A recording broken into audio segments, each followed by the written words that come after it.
అందరికీ స్వాగతం అండి. మనం చెప్పుకునే పాఠాలకి ఇప్పుడు గురువుగారు ఇవాల్టి పాఠం ప్రారంభం చేస్తారు. గురువుగారు నమస్కారం. మీరు మ్యూట్ తీసి చెప్పండి.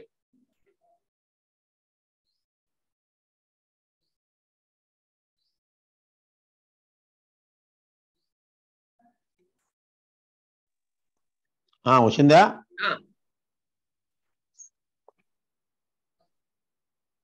నేను కనపట్లేదే. మీరే కనపడతారు.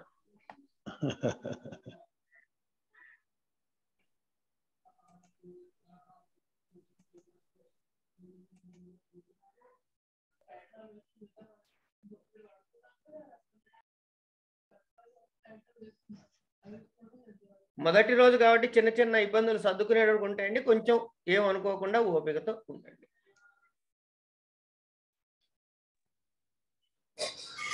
నమస్కారం గురుగారు.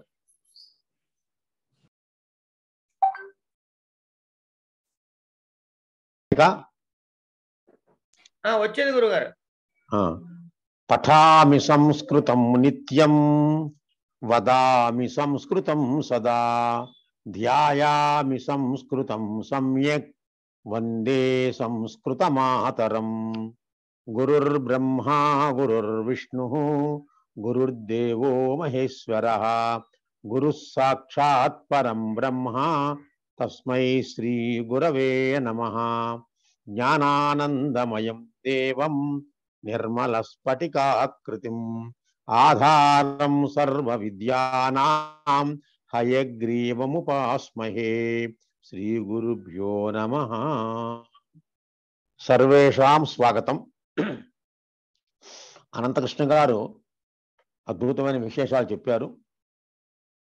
శ్రీమతి వాణి గారు ప్రాచార్యులుగా పనిచేసిన వారు మహానుభావులు, మా అందరికీ గురుతుల్యులు. వారు కూడా చక్కని విషయాలు చెప్పారు. తర్వాత ఈ బృందాన్ని, ఈ గణం అందం, మనం గ్రూప్ అనుకోవద్దు, మనం ఈ బృందము లేకపోతే గణం, దీన్ని ఆరంభించిన వ్యక్తి మనకి మధుసూదన్ అనే ఉన్నాడు. ఆయన కూడా సంస్కృతంలో ఎంఏ పాస్ అయ్యాడు. చక్కగా సాఫ్ట్వేర్లో నుంచి కూడా సంస్కృతంలోకి వచ్చి సంస్కృతం పాస్ అయ్యి ఇప్పుడు పిహెచ్డీ కోసం ప్రయత్నం చేస్తున్నాడు. అతన్ని మనం అందరం ఆశీర్వదిద్దాం. అతడు తర్వాతకి చివరిలో పాఠం పూర్తవగానే అతను మాట్లాడతాడు 2 మాటలు. ఇందులో ఇంకొక విషయం చెప్పవలసి ఉంది. ఎవరు ఈ పాఠమునకు తప్ప, అంటే పాఠమును మనం ఏదైతే పెట్టుకున్నామో ఎంఏ సంస్కృత సిలబస్ గురించి తప్ప వేరే ఎటువంటి మెసేజ్లు అంటే సందేశాలు పెట్టవద్దు. తెల్లవారుజామున లేవంగానే శుభోదయాలు, రాత్రి గుడ్ నైట్లు మనకు వద్దు. ఏదైనా పెట్టవలసి వస్తే మధుసూదన్ పెడతాడు, లేకపోతే మన మాణి మేడం గారు పెడతారు, మన అనంతకృష్ణ గారు పెడతారు, నేను పంపిస్తాను. వీటిల్లో కొన్ని ఎగ్జామ్షన్స్ ఉంటాయి, ప్రత్యేక మినహాయింపులు కొన్ని ఉంటాయి. పాఠమును కానివి కూడా కొన్ని మేము పెడుతూ ఉంటాం అత్యవసరం అయినప్పుడు. ఇది మీరు తెలుసుకోవటం అవసరము అనే భావం వస్తే, ఇది గ్రూపులో మన బృందంలో ఉన్న వాళ్ళందరూ కూడా తెలుసుకోవటం మంచిది అని మేము అనుకుంటే దాన్ని పెడతాం. కానీ వెంటనే కామెంట్ పెట్టి మీరు ఎలా పెట్టారు, వారు ఎలా పెట్టారు అనుకోకండి దయచేసి. దాని అవసరాన్ని గుర్తించి మేము పెడతాం ఏదైనా అవసరం వస్తే. ఒకటి ప్రధాన విషయం అది. అంటే దానికి తెలుసుకుంటే మీ అందరికి ఉపయోగం ఉంటుంది అనుకుంటేనే పెడతాం, అంతే తప్ప మా యొక్క గొప్పతనాన్ని చెప్పుకోవడం కోసం కాదు. ఒక విషయం గమనించాలి. ఇక మనం పాఠం ప్రారంభించుకుందాం. ఈ రోజున మన పుణ్యకాలం పూర్తి వచ్చింది. అప్పుడే 7:55 అయింది అనుకుంటాను. సంతోషం. మధుసూదన్కి చివరికి 5 నిమిషాలు ఇస్తాను. ఆ మిగతా సమయంలో నేను 7:55 అంటే ఒక అరగంట సేపు నేను పాఠం చెప్తాను ఈ రోజున. ఓం శ్రీ హయగ్రీవాయ నమః. శుభం భవతు. మనకున్నటువంటి ఈ పాఠ్యాంశములో అనంతకృష్ణ గారు చెప్పినట్టుగా ఉత్తర రామచరిత, శిశుపాల వధం అనేటువంటి కావ్యాలు ఉన్నాయి. ఆ కావ్యం ఒకటి దృశ్య కావ్యము, శ్రవ్య కావ్యము, 2 రకములు. దృశ్య కావ్యం అంటే మనము చూస్తూ వింటూ ఆనందిస్తాం, దృశ్య కావ్యం. శ్రవ్య కావ్యం అంటే కేవలంగా విని మాత్రమే ఆనందిస్తాం. కనుక అందులో మనం నాట్యం భిన్న రుచేర్ జనస్య బహుధాప్యేకం సమారాధనం అని చెప్పినట్టుగా ఈ నాటకం అనేటటువంటిది అన్ని రకములైన మానవులకు కూడా ఆనందం కలిగిస్తుంది. కనుక ముందు నాటకంతో ప్రారంభిద్దాం. కావ్యేషు నాటకం రమ్యం అని కూడా చెప్పారు. కనుక ఆ నాటకంతో ముందు ప్రారంభిద్దాము. నాటకంతో మనం నాటకం ఆడటం ప్రారంభిద్దాం. ఈ సంస్కృత బృందం అనే నాటకాన్ని పరిషది ఈ నాటకాంతం పూర్తి చేసుకుని మనము నాటకం యొక్క ప్రయోజనం ఏంటి, చివరికి శుభం అని కార్డు వేస్తారు. సినిమాల్లో ఎంత కొట్టుకున్నా, ఎంతమంది చచ్చిపోయినా చిట్ట చివరికి మటుకు శుభం అని అంటాడు. అలాగే మనవి శుభాంతము సుఖాంతములు కనుక చిట్ట చివరికి మనందరం కూడా ఈ పరీక్షలో ఎక్కువ మార్కులు గణములు తెచ్చుకుని ఎక్కువ అందరూ కూడా సరాసరి 60 దాటే 60 లోపు ఎవరుంటానికి వీల్లేదు. 60 దాటి అందరు ఫస్ట్ క్లాసు ఇంకా పైన ఉంటే అవి వేయగలిగితే 100కి 100 తెచ్చుకుని మనందరం ఉత్తీర్ణులు అవ్వటమే మా లక్ష్యము. ఈ లక్ష్యాన్ని తప్పించి మాకు ఇంకో వేరే లక్ష్యం లేదు. అనంతకృష్ణ గారు చెప్పినట్టుగా అది ఏకైక అన్నారు. ఏకైక కాదు, ఏకమాత్ర లక్ష్యము. అది ఒక్కటే లక్ష్యం, మనకి ఇంకొకటి లేదు. కనుక అందరూ కూడా దీన్ని సద్వినియోగం చేసుకోండి. ఏదైనా అవసరం వస్తే, అనుమానం వస్తే గ్రూప్ చెప్పినప్పుడు బృందంలో మీ సందేహాలు పెట్టండి, ఇబ్బంది పడకండి. ఎవరైనా ఇంకా అనుమానం వ్యక్తిగతంగా అడగాలనుకున్నా నాకు ఎప్పుడైనా ఫోన్ చేసి అడగచ్చు.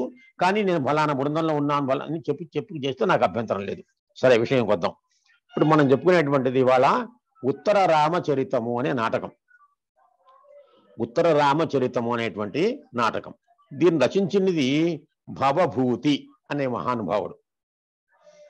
భవభూతిని గురించి ఒక 2 మాటలు చెప్పుకోవాలి, తప్పదు. ఎందుకంటే పక్కకి వెళ్ళి చెప్పకపోతే ఆయన అందం తెలియదు, మనకి ఆయన గొప్పతనం తెలియదు.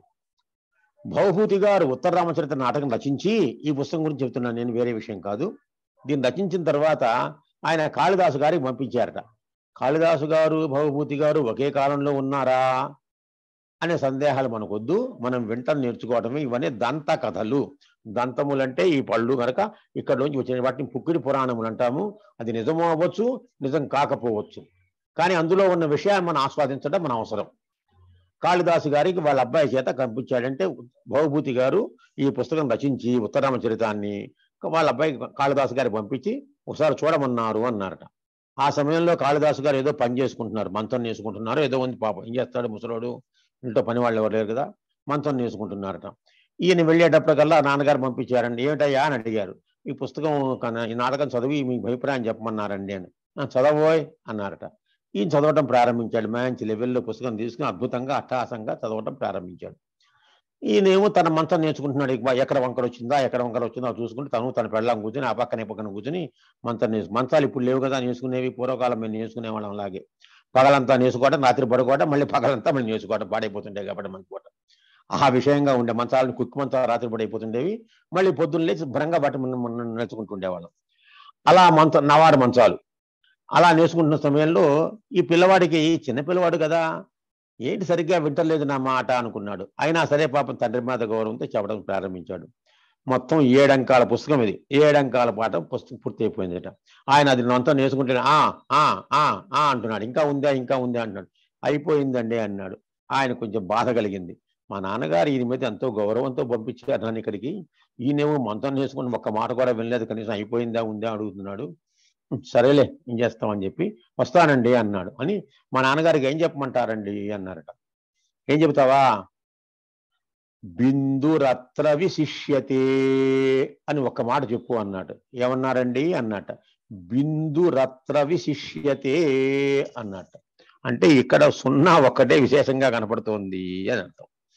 అనేటప్పటికల్లా ఆయన కొంచెం కోపం వచ్చింది. సరేలే అని ఇంటికి వెళ్ళిపోయాడు. వాళ్ళ నాన్నగారి దగ్గరికి వెళ్ళి కోపంతో రుసరుసలాడుతూ వెళితే, ఏమైందిరా అంటే, ఇలా అన్నారండి, అసలు పట్టించుకోలేదు నా గురించి, నా మాట వినలే సరిగాను, ఏదో అనేశాడు. ఏమన్నాడు?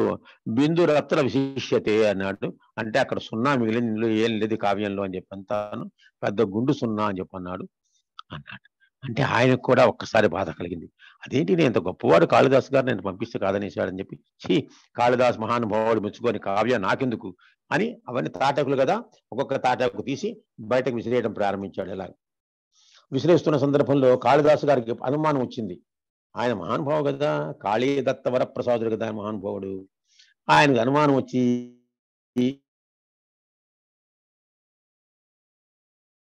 భవభూతి గారింటికి ఆ వస్తువు ఉన్నప్పుడు ఈయన విసురుతుంటే ఒక ఆకు పడిపోతున్నాయి తాను, ఇది తాటాకులు. అవన్నీ జాగ్రత్తగా పట్టుకుని మెల్లిగా ఇంటికి వచ్చాక, ఏమయ్యా భవభూతి ఏం సంగతి అన్నట. ఆయన కొంచెం కోపంలోను బాధలోను ఏమనలేక సాధింపుగా, ఏముందిలేండి, మేము ఏదో సామాన్యులం, మేము ఇలాంటి కవితను రాయగలమా, మాకేమైనా వచ్చా, అవేమైనా చేయవచ్చా అని ఏదో కొంచెం సూటిపోటీ మాట్లాడినాడు. అదేమిటో ఎలా మాట్లాడతావో, అద్భుతమైన పాండిత్యం ఇది, నీ పుస్తకం కావ్యం ఉత్తరామ చరిత్ర. సర్లేండి అదే చెప్పాలా, అందులో ఏముంది, బిందురత్ర విశిష్టతే అంతేగా అన్నట్టు. అంటే అర్థం చేసి కాళిదాసు గారు పక్కపక్క నవ్వి, కాదయ్యా, అద్భుతమైన కావ్యం మొత్తం చదివి విన్నాను నేను, అని నువ్వు బలా చోట రాసావే, శ్లోకం రాసావు కదా, కిమపి కిమపి మందం మందమాసత్యోగాత్ అవిరళత కపోలైర్జల్పతోరక్రమేణ అశిథిల పరిరంభైర్వ్యాపృతైకైకదోష్ణో అవిదితగతయామా రాత్రిరేవం వ్యరంసి అన్నావు. రాత్రి రేవం వ్యరంసీత్ అన్నావు. రాత్రి రేవం అనకుండా రాత్రి రేవ వ్యరంసిత్ అంటే ఇంకా బాగుండేదయ్యా. అంటే ఏవం ఈ ప్రకారముగా రాత్రి అంతా గడిచిపోయిందని అర్థం చెప్పావు నువ్వు. ఈ ప్రకారంగా గడిచిపోయిందని దానికి ఒక కొలమానికం ఉంది, ఒక కొలబద్ధం ఉంది, ఇలాగా ఇలాగా ఇలాగా అని చెప్పి ఇంత మామిడి పళ్ళు అంటే ఇంత నువ్వు చూపిస్తున్నావు. అలాగే ఇంత ఇంత అంటే అర్థం ఉంది దానికి. రాత్రి రేవవ్యరంసీత్ అంటే రాత్రే గడిచిపోయింది అంటే మీకే తెలియజేది అర్థం వస్తుందయ్యా. అద్భుతమైన కావ్యం రాసావయ్యా నువ్వు అని చెప్పి దృశ్య కావ్యాన్ని మెచ్చుకున్నట్ట. అది ఇందులో ఉన్నటువంటి శ్లోకం. అంటే ఒక సున్నా ఎక్కువైంది, సున్నా తీసేస్తే అర్థం మారిపోతుంది. అది అంత గొప్పది మన సంస్కృత భాష. అది చెప్పడానికి వచ్చిన ప్రధానంగా సంస్కృత భాషలో చిన్న పదాన్ని కూడా. అందుకనే వైయాకరణులట ఏకమాత్ర లాభేన పుత్రోత్సాహం మన్యంతే అంటారు. ఒక చిన్న మాత్ర, మాత్ర అంటే మనం వేసుకునేటువంటి ఇంగ్లీష్ మాత్రలు, ఆ కర్మగాలిపాయల్ని ఇంగ్లీష్ మాత్రలు. మైసిన్, టెప్టోమైసిన్, సిన్ అంటే పాపం, నా పాపం. ఫెర్రోమైసిన్ అది నా పాపం, నా పాపం, నా పాపం మింగుతుంటాం మన మందులు. అలాంటి మాత్ర కాకుండా ఇక్కడ మాత్ర అంటే ఒక ఇదనమాట. కా అంటే ఒక మాత్ర, కా అంటే రెండు మాత్రలు. అవన్నీ మనం తర్వాత చెప్పుకుందాం ఛంద సందర్భంలో. ఉత్తరత్నాకరణం కాదు, మన ఉత్తరత్నాకరణం అలంకారాలు కూడా చెప్పుకుందాం వాటన్నిటి. నేను ఈ విషయం వచ్చినప్పుడు కనుక ఇక్కడ ఏమైంది, సున్నా ఎక్కువైంది అన్నాడు. అంత గొప్పది ఈ మనకి ఉత్తర రామచరిత నాటకము. ఇది చాలా పాత పుస్తకము. ఇప్పుడు నా దగ్గర ఉంది, అది చూస్తున్నాను. కొత్త పుస్తకం నా దగ్గర లేదు, దీని ప్రకారం చెప్తున్నాను. సంస్థ లిపి దేవనాగరి పుస్తకం కాబట్టి చాలా బాగుంది. తర్వాత దీన్ని రచించింది భవభూతి. అందుకనే ఏమన్నారంటే ఉత్తరే రామచరితే భవభూతిర్ విశిష్యతే అన్నారు. ఉత్తర రామచరితంలో భవభూతి విశేషంగా ప్రఖ్యాతి పొందాడు అని ఒక ఆభాణకం మనకి వెలుగుంది. తర్వాత ఈ ఉత్తర రామచరిత నాటకంలో కరుణ రస ప్రధానం. కరుణ మన రసములు ఉన్నాయి కదా, శృంగార హాస్య కరుణ రౌద్ర వీర భయానకా భీభత్స అద్భుత శాంతా రసాపూర్వైరుదాహృతా అని చెప్పిన ప్రకారంగా నవరసాల్లో కరుణ అనే రసం దీనికి ప్రధానంగా ఇందులో చెప్పబడింది. అయితే మిగిలిన రసాలు ఏం లేవా అండి, అంతసేపు ఏడుస్తూనే కూర్చుంటారా ప్రారంభం నుంచి చివరి దాకా అంటే కాదు, అన్ని రసములు ఉంటాయి. కరుణ ఒక్కటే అంగిరసంగా ఉంటుంది. ఈ గ్రంథం అనేటువంటిది 7 అంకాల గ్రంథం. ఇది అద్భుతమైన గ్రంథము. కరుణరసం గురించి ఒక మాట చెప్తాను. ఏకో రస కరుణయేవ నిమిత్త భేదాత్ భిన్న పృథక్ పృథగివాశ్రయతే వివర్తాన్ ఆవర్త బుద్బుద తరంగమయాన్ వికారాన్ అంభో యథా సలిలమేవ హి తత్సమస్తం. సముద్రంలో నీళ్ళలో ఒక చెరువు కానీ సముద్రం కానీ నదిలో అయితే బుడగలు వస్తాయి, సుడిగుండాలు వస్తాయి, తరంగాలు వస్తాయి, పెద్ద పెద్ద కెరటాలు ఇవన్నీ వస్తుంటాయి. ఆవర్త బుద్బుద తరంగమయాన్ వికారాన్ ఇవన్నీ కూడా ఆ సముద్రంలో ఉన్నటువంటి భాగములే. ఇవన్నీ ఉంటేనే సముద్రంగా కనబడుతుంటుంది. అలాగే కరుణ అంటే ఒకటే సముద్రము ఇన్ని రకాలుగా మార్పు చెందింది అనమాట. అక్కడ ఆవర్తమైంది, ఇక్కడ బుద్బుదమైంది, ఇక్కడ తరంగమైంది,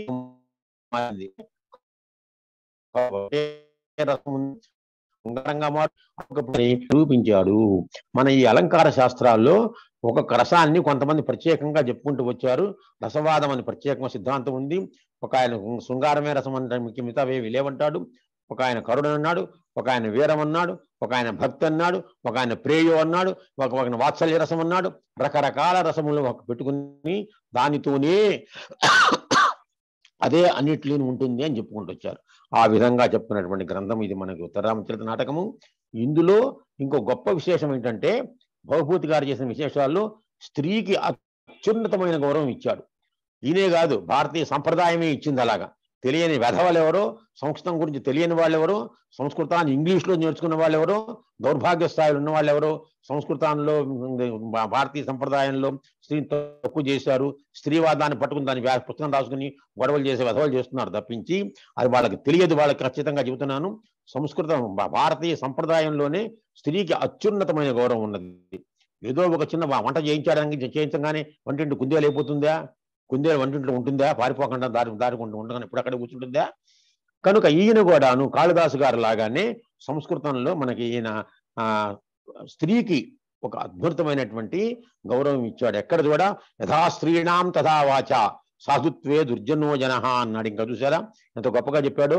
యథా స్త్రీణాం తథా వాచ సాధుత్వే దుర్జనో జన అంటే ఇది స్త్రీల విషయంలో కూడా చాలా మంది సమాజాన్ని అక్కర్లే మాట మాట్లాడుతున్నారు వాళ్ళు అనేటువంటి దాని గురించి కూడాను అన్యాయం చేసిన మాట్లాడుతున్నారు అని చెబుతూ ఇంకా చెప్పాడు. గుణా పూజాస్థానం గుణుషు నచ లింగం నచ వయ అనే సూత్రం చెప్పుకుంటూ వచ్చి గుణములే పూజింపదగింది కానీ ఈ వాళ్ళ యొక్క ఏ స్త్రీయా పురుషుడా అని కానీ అక్కర్లేదు, శిశువా వాళ్ళ పెద్దవాడు అక్కర్లేదు అని కూడా చెప్పుకుంటూ వచ్చాడు. అంతేంత కాదు, స్త్రీకి చెప్పినప్పుడు ఉత్పత్తి పరిపూతాయా కిమస్యా పావనాంతరై తీర్థోదకంచ వర్ణిశ్చ నాణ్యత శుద్ధి మరత అని సీతాదేవి గురించి చెప్పినప్పుడు పుడుతుకునే పవిత్రురాలావిడ అన్నాడు. నీరు అగ్ని వీటితో ఏం చేస్తాం, మనం దేనన్నా ప్రోక్షిస్తాం అంటే శుద్ధి చేసుకోవాలంటే కొంచెం నీళ్లు పోసి కడుగుతాం. అలాగే నిప్పు వేసి తీస్తుంటాం కొంచెం గిన్నెల్లో పూర్వకాలం వాళ్ళు. అలాగే అటువంటిది ఈ సీతాదేవి కూడా అని అంటాడు. అంటే అంత గొప్పనైనటువంటి భావం ఉన్నటువంటిది. ఇంకో విషయం ఏంటంటే ఇందులో చాలా గొప్పతనం. ఉత్తరామచరిత నాటకంలో శ్రీరామచంద్రుడు రాజ్యాన్ని పరిపాలించలేదు. మిగతా రాముడు రాజ్యాన్ని పరిపాలించాల. మన వాళ్ళందరూ రామరాజ్యం కావాలి అంటుంటారు. ఉద్దేశం ఏమిటంటే దానికి అక్కర్లేని వ్యాఖ్యానాలు చేస్తున్నారు. కానీ రామరాజ్యము అంటే శ్రీరాముడు రాజ్యాన్ని పరిపాలించలేదు. మరి ఏం చేశాడండి? దశవర్ష సహస్రాన్ని దశవర్ష శతాని చ రామో రాజ్యం ఉపాసిత్వా బ్రహ్మలోకం ప్రయాస్యతి. రాముడు రాజ్యాన్ని ఉపాసించాడు. అంటే ఉపాసించి ఇదేని ఉపాసిస్తాం మనం? మంత్రాన్ని ఉపాసిస్తాం, భగవంతుని మంత్రాన్ని ఉపాసిస్తాం, భగవంతుడి దగ్గర కూర్చుని దాన్ని ఆయన గురించి చర్చించుకుంటాం. అంటే రాజ్యాన్ని ఆ విధంగా ఉపాసిత్వా అన్నాడు. అది ఆ గొప్పతనం. అది ఆ మాట ఆయన కూడా చెప్పుకున్నాడు, స్వయంగా చెప్పుకున్నాడు. ఇదేమో వాల్మీకి చెప్పిన మాట. వాల్మీకి రామాయణంలో రామో రాజ్యం ఉపాసిత్వా బ్రహ్మలోకం ప్రయాస్యతి అని. దశవర్ష సహస్రాన్ని 10,000 సంవత్సరములు, దశవర్ష శతానిచ ఇంకో 1000 అంటే 11,000 సంవత్సరములు రాముడు రాజ్యాన్ని ఉపాసించాడు అన్నాడు. అప్పుడు బ్రహ్మలోకానికి వెళ్ళాడు అన్నాడు. ఏదైనా ఇది మామూలు శాస్త్ర సిద్ధాంతం కూడా అంతే. పరబ్రహ్మని ఉపాసించిన వాడికే బ్రహ్మలోకానికి వెళతాడు వాడు. పరబ్రహ్మని ఒక తల్లినో ఒక దేవతను భావించిన వాడే, దేవుని గురించి నిశ్చలంగా ఉన్నవాడే బ్రహ్మలోకానికి వెళ్ళే ఉంటుంది తప్పించి, అలాగే వాడి యొక్క విద్యని వాడి యొక్క విధిని నిర్వర్తించిన వాడే సాక్షాత్తుగా వాడికి అదే బ్రహ్మదేవుడు, అదే వాడికి భగవంతుడు. తర్వాత మనకి ఈయన కూడా స్వయంగా భవభూతి కూడా చెప్పాడు. ఆరాధనాయ లోకస్య ముంచతో నాస్తి మే వ్యధా అన్నాడు. అంతే ఏమన్నట? స్నేహం దయాంచ సౌఖ్యంచ యదివా జానకీమపి. స్నేహాన్ని, నాలో దయను, నా సౌఖ్యాన్ని, ఆఖరికి నా భార్య సీతాదేవిని జానకిని కూడా అంటున్న ప్రత్యేకత ఏంటి? అక్కడ సీతాదేవి అనొచ్చుగా, నా భార్య అనొచ్చు కదా, మై హాఫ్ అను, ఇంకేదో అనుకోవచ్చు కదా. బీను ఉన్నాయి కదా, వుడ్ బీలు బడ్ బీలు ఉన్నాయి కదా, పేర్లు నేను మా హబ్బీలు గిబ్బీలు ఉన్నాయి కదా, అలా అనుకోవచ్చు కదా. అలా అనలేదు ఆయన. జానకి అన్నాడు. అంటే జనక మహారాజు పుత్రిక అని అర్థం. అక్కడ జనకస్య అపత్యము స్త్రీ జానకి. జనక మహారాజు పుత్రిక అంటే జనక మహారాజు ఎటువంటి వాడు? అద్భుతమైనటువంటి నిష్ఠాగరిష్ఠుడు, కామ్య కర్మ చేస్తున్నాడు కానీ నిష్కామయోగి అయినా ఆయన పుత్రిక. అంటే ఆయనకి భూమిలో లభించిన పుత్రిక. అంత అర్థం వెనక తీసుకోవాలి మనం. అది సంస్కృత భాష గొప్పతనం. కనుక సీతాదేవిని కూడా వదిలేసేందుకు నేను బాధపడను. దేనికోసం అయ్యా? ఆరాధనాయ లోకస్య, లోకాన్ని ఆరాధించేందుకు కొరకు. లోకము అంటే ప్రజలు, ప్రజలు అంటే మనం అందరం. కనుక అందుకనే గురదాడ అప్పారావు గారు చెప్పారు, దేశం అంటే మట్టి కాదోయ్, దేశం అంటే మనుషులోయ్. దేశ ఇతినా మృత్తికైవహి ప్రజాయేవహి దేశ అని దానికి తెలుగులో సంస్కృతంలో మనం ఛాయ చూసుకోవచ్చు. కనుక ఆ విధంగా ప్రజలను ఆరాధించేందుకు కొరకుగా అని చెప్పాడు ఆయన. అంటే ప్రజలను ఆరాధించడం నాయకుని యొక్క లక్షణము, రాజు యొక్క కర్తవ్యము. ఆరాధించాలి కానీ మనల్ని శాసించకూడదు, వాళ్ళని పాలించడం కాదు అనే విషయాన్ని మనకి ఈ మహానుభావుడు భవభూతి గారి ద్వారా మనకు బాగా తెలుస్తుంది. భవభూతి అంటే భవభూతి. భవ అంటే శంకరుడు, భూతి అంటే ఐశ్వర్యము. విభూతిర్భూతిరైశ్వర్యం అని మాధికమష్టథ అన్నాడు. ఈ ఐశ్వర్యము ఆయన యొక్క ఐశ్వర్యం ఏంటి? భవభూతి యొక్క ఐశ్వర్యం ఏమిటి? భవభూతి యొక్క భవ అంటే శంకరుడు కదా, శంకరుడు ఐశ్వర్యం ఏమిటి? మాహేశ్వరాని సూత్రాన్ని అనాది సంజ్ఞార్థాన్ని ఐవున్ అరళు అయవరట్లన్యమనం జటతౌ కపై షడసర్ హల్ అనేటువంటి ఇది మాహేశ్వరాని సూత్రాన్ని అనాది సంజ్ఞార్థాన్ని అన్నారు. మాహేశ్వరుని సూత్రములు అంటే మహేశ్వరుని యొక్క విభూతి ఏంటంటే వ్యాకరణము. ఆ వ్యాకరణ శాస్త్రంలో కూడా ఆయన చాలా గొప్పవాడు కాబట్టి ఆ విధంగా భవభూతి అనే పేరు కూడా ఉన్నది. ఈయన అసలు పేరు ఉంబేకుడు. అసలు పేరు ఉంబేక, ఉలో ఉంబేక అని అతని పేరు. భవభూతి అనేటువంటిది ఆయనకు ఒక బిరుదు లాంటిది, గొప్పనేటువంటి బిరుదు లాంటిది. అది దాని గురించి అంటే ఆ శ్లోకం కూడా రాశాడు ఒకటి, ఆ భూతి గురించి ఒక శ్లోకం రాశాడు. కాబట్టి భూతి అంటే చర్మ, శరీరం మీద ఉన్నటువంటి ఐశ్వర్యం కలుగుతుంది కనుక దీని గురించి ఆయన రాశాడు కనుక దానికి ఆ పేరు వచ్చింది అనుకున్నాం. ఆ విధముగా ఈ భవభూతిగా రచించినటువంటి ఈ ఉత్తర రామచరితమైన నాటకంలో మనకి 7 అంకాలతో ఉన్నటువంటి దాంట్లో ప్రారంభంలో మనకి ఇదం కవిభ్య పూర్వేభ్యో నమో వాకం ప్రశస్మహే వందే మహిచతాం వాణీం అమృతాం ఆత్మనః కలాం అని ముందు వాణీం సరస్వతీదేవిని ప్రార్థిద్దాం. అలాగే మన గ్రూపులో కూడా మనకి వాణి గారు ఉన్నారు, ఆవిడ సరస్వతి స్వరూపులు. ఆవిడని కూడా మనం ప్రార్థించుకుంటే బాగుంటుంది. ఇందాక వ్యాకరణం గురించి చెప్పే కదా, అనంతకృష్ణ గారు మనకు వ్యాకరణం చెప్తారు కాబట్టి వారిని కూడా మనం ప్రార్థించుకుందాం ఒకసారి. అనంతకృష్ణ గారి కోసం వ్యాకరణము, వాణి గారి కోసం సరస్వతిగా వారిద్దరిని ప్రార్థించుకుందాం మనము.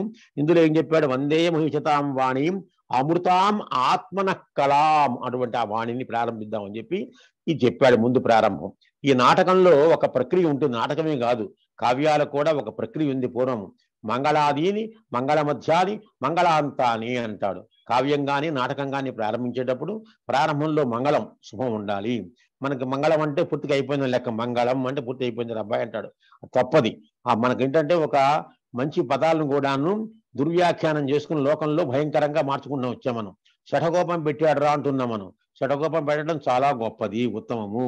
అంటే దేవాలయాల్లో మన శిరస్సు మీద పెట్టేటువంటి శఠగోపం పెడతారంటే భగవంతుని యొక్క పాదములు మన శిరస్సు మీద పెడతారు. అంత గొప్ప విషయాన్ని పట్టుకుని ఎవడో ఏదో ఎగ్గొట్టేస్తే శఠగోపం పెట్టాడు రా అనేస్తున్నాం. ఎంత తప్పండది, అసభ్యం మాట అండి మనకది. ఇంత అన్యాయమైన పదం చేస్తున్నారండి. చక్కగా నామం పెట్టుకుంటే ఎగనామం పెట్టాడు రా అంటున్నాడు. అంటే మన ఉద్ధరణ కోసం పెట్టుకున్న దాన్ని వాడు తప్పుగా మాట్లాడుతున్నాడు. ఎవడో బూతులు మాట్లాడుకుంటుంటే వాడు సంస్కృతం మాట్లాడుతున్నాడు అన్నాడు. వెళ్ళి వాడి చెంప పగల కొట్టాలి అలాంటి సమయంలో ఆ మాట అనగానే. ప్రధావా సంస్కృతం అంటే ఏమనుకున్నావురా? భారతీయ సంప్రదాయాన్ని మానవుడు ఎలా జీవించాలో చెప్పేదా సంస్కృతం అంటేను. సంస్కరించే భాషరా సంస్కృతం అంటేను. సంస్కరించుతున్న భాష సంస్కృతం అంతే తప్పంటే సంస్కరించబడిన భాష కాదు. సంస్కరిస్తూ అది సంస్కృతం మనందరినీరా అని వాడికి మనం చెప్పాలి. కనుక అటువంటి ఉద్దాంగం కాకుండాను ఇక్కడ మనం ఇంటి సంస్కృతం నా దీని గురించి ఏం చెప్పాడంటే వాణి మొట్టమొదటిది ఏంటి? మంగళాదిని. ప్రారంభంలో మంగళం ఉండాలి, మధ్యలో కూడా ఒక మంగళం చెప్పాలి, చివరిలో మళ్ళీ మంగళం చెప్పాలి. దాని చివర చెప్పిన దాన్ని మన నాటకాల్లో భరతవాక్యము అంటుంటాం మనం.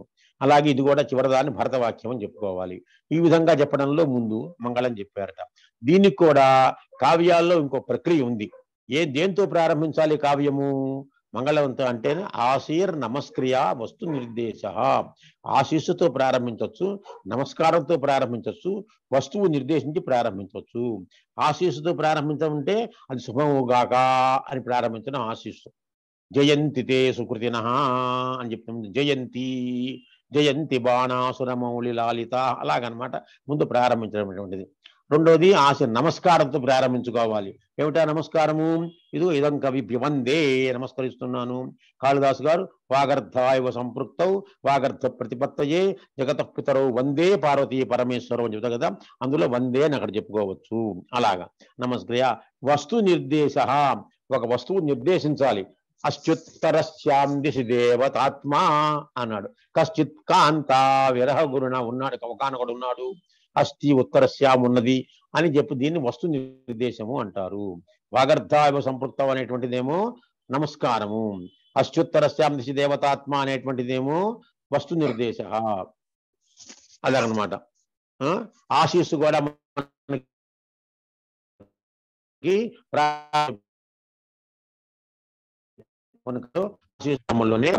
అంటాడు. కనుక ఆ విధంగా ఉండేటువంటివి అది నియతికృత నియమరహితాం తాదైకమయీం అనన్య పరతంత్రాం నవరస రుచిరాం నిర్మితి మాతదతి భారతి కవేర్జయతి అని మనకి కావ్య ప్రకాశంలో మొదటి శ్లోకం వర్ణిస్తాడు. జయతి జయించుగాక అంటే ఇది ఆశిస్సు అనమాట. అది ఆ విధంగా ఉంటుంది. ఇందులో నమస్కారంతో ప్రారంభించడం జరిగింది ఈ పుస్తకంలోను. కనుక ఈ కావ్యాలను నమస్కారంతో ప్రారంభించాడు. ఇది ఒకటి మంగళం చెప్పడం ప్రారంభించారు. ఆ మంగళం కూడా వాణి అంటే సరస్వతీదేవిని ప్రారంభించాడు. అందులో కూడా పూర్వేభ్య అని కూడా చెప్పడం జరిగింది. కవిభ్య పూర్వేభ్య పూర్వకవులు వాళ్ళందరి గురించి కూడా చెప్పడం జరిగింది. అంత అద్భుతమైన కావ్యాన్ని మనము నేర్చుకునే అవకాశం మనకి ఈ ఉస్మానియా విశ్వవిద్యాలయం వాళ్ళు, డిస్టెన్స్ ఎడ్యుకేషన్ వాళ్ళు, దూర విద్య వాళ్ళు మనకు కలిగించారు. ఆ కలిగించడం ప్రకారంగా మనము ఇవాళ నేర్చుకోవడానికి వచ్చాము. మంచిది. మనం గ్రహణం విడిచిన తర్వాత మనం ప్రారంభించుకుంటాం కాబట్టి మనందరి గ్రహణాలు పోయినాయి. హాయిగా మనము సుఖంగా పాఠం చెప్పుకోవచ్చు. అయితే ఇవాళ ఇందులో ఒక 2 విషయాలు చెప్పేసేసి ఇంకొక 15 నిమిషాలు టైం ఉంది. 5 నిమిషాలు ఆయనకి ఇస్తాను, 10 నిమిషాలు నేను చెప్పుకుంటాను. ఇందులో ప్రధానంగా చెప్పినప్పుడు నాయకుడు ధీరోదాత్త నాయకుడు శ్రీరామచంద్రుడు. ధీరోదాత్తుడు అంటే మహాసత్వ, అతి గంభీర, కృపావాన్, అవికత్తన అని చెప్తారు ప్రతాపరుద్రీయంలో. మహాసత్వ మంచి సత్వగలం గలవాడు, అతి గంభీర, కృపావాన్, అవికత్తన. అవికత్తన అంటే డబ్బాలు కొట్టుకునేవాడు, స్వడబ్బా లేనివాడు అనమాట. అవికత్తనం గొప్పతనం చెప్పుకొని వాడు, గర్వం లేనటువంటి వాడు అనమాట. అటువంటి మహానుభావుడు శ్రీరాముడు నాయకుడు. ఇంకా నాయకుల్లో కొన్ని మానవులు, వీళ్ళ నాయకుల్లో కొన్ని రకాలు ఉన్నారు. అనుకూలుడు, దక్షిణుడు, దృష్టుడు, శిక్షుడు అని ఇప్పుడు మన కావ్య పరిభాషలో 4 రకాలు ఉన్నారు నాయకులు. అందులో ఈయన అనుకూల నాయకుడు. అనుకూల నాయకుడు అంటే ఏకస్యాం నాయికాయాం విశేషానురక్తో విద్యతే. ఒకే ఒక నాయిక యందు ఎక్కువ అనురక్తిని కలిగి ఉంటాడు కాబట్టి ఈయన అనుకూల నాయకుడు. సీతాదేవి కూడా ఈవిడ అద్భుతమైనటువంటి మతిని అనుసరించేటువంటి ఆవిడే. ఈవిడ కూడాను ఉత్తమ నాయిక, పద్మిని జాతి స్త్రీగా ఈవిడిని మనం వర్ణించుకోవడం జరుగుతుంది. అలాగే ఈ నాయకుడు ఎంత గొప్పవాడు అంటే శ్రీరామచంద్రుడు చాలా గొప్పగా చెప్పుకుంటూ వస్తాడు. ఏమని చెప్పాడు ఆయన గురించి అంటే సీతాదేవిని గురించి వర్ణిస్తూ చక్కగా చెప్తాడు. అద్వైతం సుఖ దుఃఖయోహో అని ఒక అద్భుతమైన శ్లోకం ఉందండి. అద్వైతం సుఖ దుఃఖయోహో, సుఖ దుఃఖముల యందు కూడా అద్వైతాన్ని ఉండాలి అనేటువంటిది. కనుక అద్వైత ప్రతిపాదకమైనటువంటిది ఈ గ్రంథము కూడా చెప్పుకోవచ్చు. అది కూడాను అదేంటండి విశిష్టాద్వైతము, అద్వైతము. ఆ అద్వైతం కూడా కాదండి. ఇక్కడ ద్వైతము అంటే 2 భార్యాభర్తలు వేరు అనే భావం ఉన్నటువంటిది లేదు, 2 ఒకే భావంతో ఉన్నటువంటిది అద్వైతం అంటే అక్కడ అది చెప్పుకుంటూ వచ్చాడు. అంత గొప్పనైన విషయాన్ని అక్కడ చెప్పుకుంటూ వచ్చాడు ఆయన. అందుకనే శ్రీరామచంద్రుడు ఎటువంటి వాట ఇందాక చెప్పుకున్నాం కదా, కరుణరసం అన్నాం కదా. ఆయనకు ఎటువంటి కారణం అది అయిందంటే అనిర్భిన్నో గభీరత్వాత్ అంతర్గూఢ గురు వ్యథ పుటపాక ప్రతీకాసో రామస్య కరుణోరస. శ్రీరామచంద్రుడు కరుణరసానికి ప్రతిపాదిస్తున్నాడు కాబట్టి ఇందులోను ఎలా ఉంటుంది అది పుటపాక ప్రతీకాసో రామస్య కరుణోరస. పుటపాకంతో సమానంగా ఉంటుందిట. పుటపాకము అంటే ఆయుర్వేద వైద్యం తెలిసినటువంటి వాళ్ళకి బాగా తెలుస్తుంది. కొన్ని వైద్యాలు, కొన్ని మందులు తయారు చేసేటప్పుడు కొన్ని రకములైన మూలికలను పట్టుకొచ్చి పెట్టి లోపల పెట్టి అందులో చుట్టూ పచ్చి ఆకులను పెడతారు. ఆకు దొప్పలను పెట్టి బాగా కట్టేసేసి దాన్ని తీసుకొని కొలుములో పెడతారు. మంటల్లోనే అక్కడ కొలుములో పెడతారు. పెడితే కుంపటి కొలుములో అడుగుని పెడతారు అనుకోండి. పెడితే ఏమవుతున్నది ఆ పైనంతా అలాగే ఉంటుంది. లోపల మటుకు ఉన్న ద్రవం పదార్థం మూలికలు ద్రవంగా మారిపోతాయి. ఆ ద్రవాన్ని తీసి మనకు అందిస్తారు మందు రూపంలో. దాన్ని కొంచెం తేనె కలిపి తేనెలో అనుపాకంలో ఇచ్చి మనకు అందిస్తారు. అంటే పైన ఏమి కనపడదు, లోపలంతా ద్రవమైపోతుంది. శ్రీరాముడు కూడా బయటికి ఏమి కనపడదు, దుఃఖపడుతున్న కనపడ్డు, లోపల మటుకు ఆయన కలిగిపోతాడు. సీతాదేవి మూలంగా ఆవిడ జరిగిన అన్యాయానికి కానీ చాలా బాధపడతాడు అని చెప్పడం కోసంగా రాముని కరుణ ఇలా ఉంటుందయ్యా, ఎవరికి బయటికి కనపడదు అన్నాడు. ఒక ఆయన చెప్పాడు మాకు, మా గురువు గారు ఒక ఆయన మిత్రుడు చిన్నప్పుడు, తల్లి ప్రేమ ఏమో బయటికి కనపడుతుందిట, తండ్రి ప్రేమ కనపడదుట. తండ్రి ప్రేమ కనపడదు అంటే ఎలా ఉంటాట, తండ్రి తడి గుడ్డలాగా అంటే తడి తుండు గుడ్డలాగా ఉంటాట తండ్రిట. అంటే దాన్ని పిండితేనే నీళ్లు పడతాయి, పిండకపోతే అలా కనపడుతుంది. చూసేవాళ్ళకి ఏం లేదు అనుకుంటాడు. అంటే తండ్రికి అసలు దుఃఖమే లేదు, పిల్లల మీద బాధ్యత లేదు, వీడేం ఏడవట్లేదు అనుకోక్కర్లేదు. అలా పిండితే నీళ్లు పడ్డట్టుగానే ఒకసారి కదిలిస్తే తండ్రి హృదయం అంతా మనకు తెలుస్తుంది తండ్రి గురించి. తల్లి గొప్పది కాదంటలేదు, తల్లి గొప్పది, తండ్రి గొప్ప. అందరూ ఇద్దరు కూడా అద్వైతం చెప్పుకున్నాం కాబట్టి ఆ భావన ఇందులో చెప్పుకుంటూ వచ్చాడు. స్త్రీని ఏ విధంగా చూడాలో కూడా చెప్పాడు శ్రీరామచంద్రుడు. ఇయం గేహే లక్ష్మీ ఇయం అమృతవర్తిర్నయనయో అంటాడు. ఈవిడ నయనయో అమృతవర్తి, ఇయం గేహే లక్ష్మి, నా ఇంటికి లక్ష్మి ఈవిడే అని భావన చేస్తే సమాజంలో కొట్టుకోవటాలు, తన్నుకు చావటాలు, విడాకులు, ఇవి డాకులు ఇవేమి ఉండి చావు మనకి. అలాగ ఉండడం కోసమే మన పూర్వీకులు మహానుభావం కావ్యాలు రచించారు. ఇవి అర్థం చేసుకోలేక మనం నువ్వెంత సంపాదిస్తున్నావు, నేను ఎంత సంపాదిస్తున్నాం, అసలు ఈ సంపాదనతోనే నాశనం అయిపోయిందండి సమాజాలన్నీ కూడాను. దౌర్భాగ్య సంపాదనలు. హాయిగా మొగుడు పట్టుకొచ్చి రూపాయి పట్టుకొచ్చి ఆ రూపాయితో పెట్టుకు తినేసి అయితే ఏ గొడవ లేదు. అత్యాశలు పోయి అమెరికా పంపిద్దాం, అక్కడికి పంపిద్దాం, ఎక్కడికి పంపిద్దాం అని ప్రారంభిస్తే ఇలా దౌర్భాగ్య స్థితికి వస్తాం. సరే, అది వేరే విషయం, దాంట్లో పోకూడదు మనం. ఈ విధంగా చెప్పినటువంటి శ్రీరాముడు సీతాదేవిని ఆ విధంగా భావించాడు, అంత అద్భుతంగా భావించాడు అని మన భావించమని కూడా మనకు చెప్పాడు. శ్రీరాముడేమో ఆచరించి చూపాడు, శ్రీకృష్ణుడు ఆదేశం ఇచ్చాడు. శ్రీకృష్ణుడు చెప్పినట్టుగా మనం వినాలి, నడవాలి. శ్రీరాముడు చేసినట్టుగా నడవాలి, మనం నడిచినట్టుగా మనం నడవాలి. అందుకనే రామాయణము అన్నారు. రామస్య అయనం, అయనం అంటే మార్గము.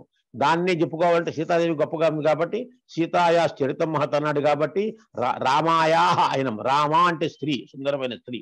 రామాయా అయనం రామాయణం, రామస్య అయనం రామాయణం, ఎలాగైనా చెప్పుకోవచ్చు. అంత ఇద్దరికీ కలిగిన అది అద్వైతం అంటే ఇది. ఆ విధముగా ఉన్నటువంటి ఈ కావ్యం మనకి చాలా గొప్పగా ఉన్నది. ఇందులో ఒక అపప్రథం ఉంది, అది కూడా చెప్పేస్తాను 2 నిమిషాల్లోనూ. రామాయణం గురించి ఒక అపప్రథం కూడా మనకు కనపడుతుంది. ఏమంటున్నారంటే, రాముడు శంభూకుడు అనేవాడిని చంపేశాడు, అంటే వేరే జాతి వాడు తపస్సు చేశాడు కాబట్టి చంపేశాడు కాబట్టి ఆయన చంపకూడదా, వేరే వాడు ఉద్యోగం వాడు తపస్సు చేయకూడదా, తపస్సు మీరే చేయాలా అని కూడా అంటారు.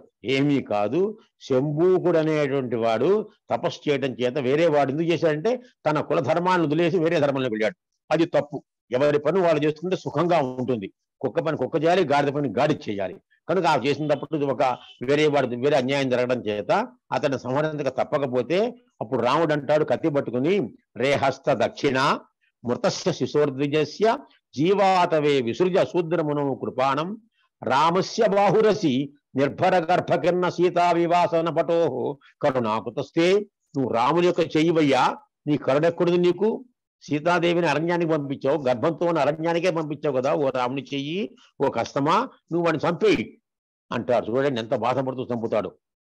సరే, చంపిన తర్వాత కూడా వాడికి స్వర్గాన్ని ఇస్తాడు, వాడికి కావాల్సిన కోరికలు తీరుస్తాడు.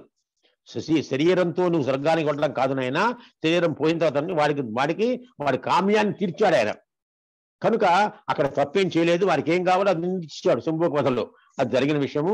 దాని గురించి కూడా మనం తర్వాత పాఠంలో వచ్చి చెప్పుకుందాం, వివరంగా చెప్పుకుందాం. ఎక్కడొస్తే అక్కడలాను నా పాఠం ఇలాగే ఉంటుంది. అవకాశం ఉన్నవాడు చక్కగా దాన్ని గ్రహణం చేసుకోవచ్చు. ఇది విషయము. ఇంత గంభీరమైనటువంటి కావ్యాన్ని మనకి అన్ని రకాలుగా ఉంది. 8-7 అంకాల్లో మనము చాలా చాలా విషయాలు చెప్పుకుంటుంటాము, గబగబా చెప్పుకుని వెళ్తుంటాం. ఎప్పుడైతే అప్పుడు పూర్తి చేసుకుంటాం.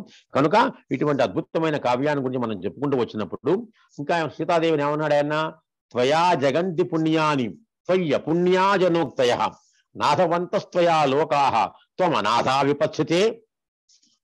నువ్వు లోకానికి అంతటికీ నువ్వే నాథం, నువ్వు లోకాన్ని అందరినీ నిలబెట్టిన దాన్ని నువ్వే తల్లి, కానీ ఇవాళ నువ్వు అనాథా విపత్స్యతే, నా నాథుడు లేకుండా బాధపడుతున్నావు. అంటే నీ మూలంగా లోకాలు పుణ్యలోకాలైనవి, నీ మూలంగా అవన్నీ తరించినవి, కానీ నువ్వు ఇవాళ ఎవరికి కాకుండా పోయావు, నువ్వు బాధపడుతున్నావు అని ఒక అద్భుతమైనటువంటి కరుణ భావాన్ని ఆయన చెప్పుకుంటూ వచ్చాడు. అటువంటి కావ్యాన్ని వాళ్ళని చెప్పుకోవడం నా అదృష్టంగా భావిస్తున్నాను. నాకు అవకాశం ఇచ్చారు మన అనంతకృష్ణ గారు, వాళ్ళందరూ కూడాను. ఇక్కడితో విరమిస్తాను నేను. మధుసూదను ఈ తర్వాత కార్యక్రమం ఇంకా 5 నిమిషాల టైం ఉంది, దాన్ని పూర్తి చేస్తాడు. అవసరమైతే అనంతకృష్ణ గారు కూడా మాట్లాడతారు. స్వస్తి. శ్రీ గురుభ్యో నమః. ధన్యవాదాలు గురువు గారు, చాలా చక్కగా చెప్పారు. అలాగే వాణి మేడం గారు, అనంతకృష్ణ గురువు గారు, మీరు తీసుకున్న ఈ మంచి సదుద్దేశము, ఒక గ్రూప్ ని ప్రారంభిద్దామని చెప్పి మనము 10 మందితో ముందు ప్రారంభిద్దామని అనుకున్నా, అది ఇప్పుడు 100 మందికి పైగా చేరుకుంది. ఇది చాలా మంచి సంకల్పము.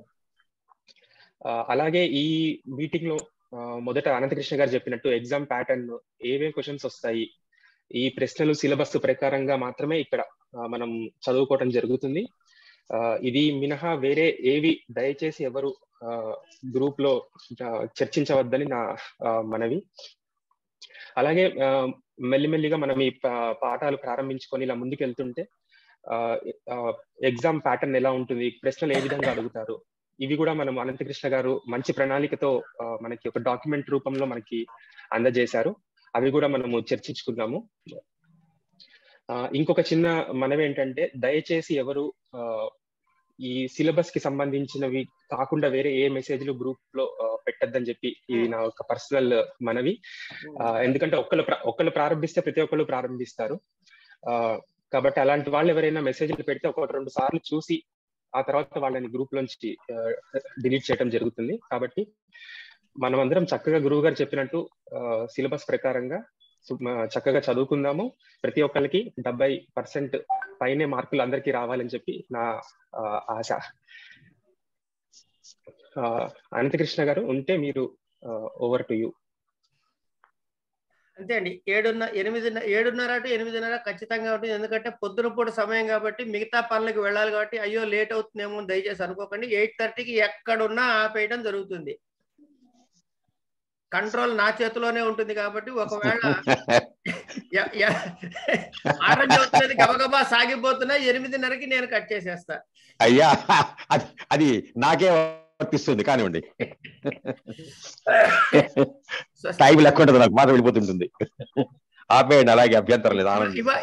ఇవాళకి ఇది ఇంట్రడక్షనరీ క్లాసే కాబట్టి గురువు గారు అల్పారంభ క్షేమకర అన్నట్లు చాలా క్లుప్తంగా చెప్పారు.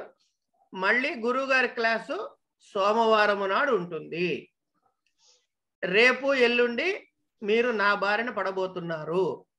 మిగతా విషయాలు రేపు చూసుకుందాం. గురువు గారి క్లాస్ కాదు ఉండేది, ఏదైతే అది మీరు మా గురువు గారు అయినటువంటి వాణి గారు. అలాగే శుభం. స్వస్తి.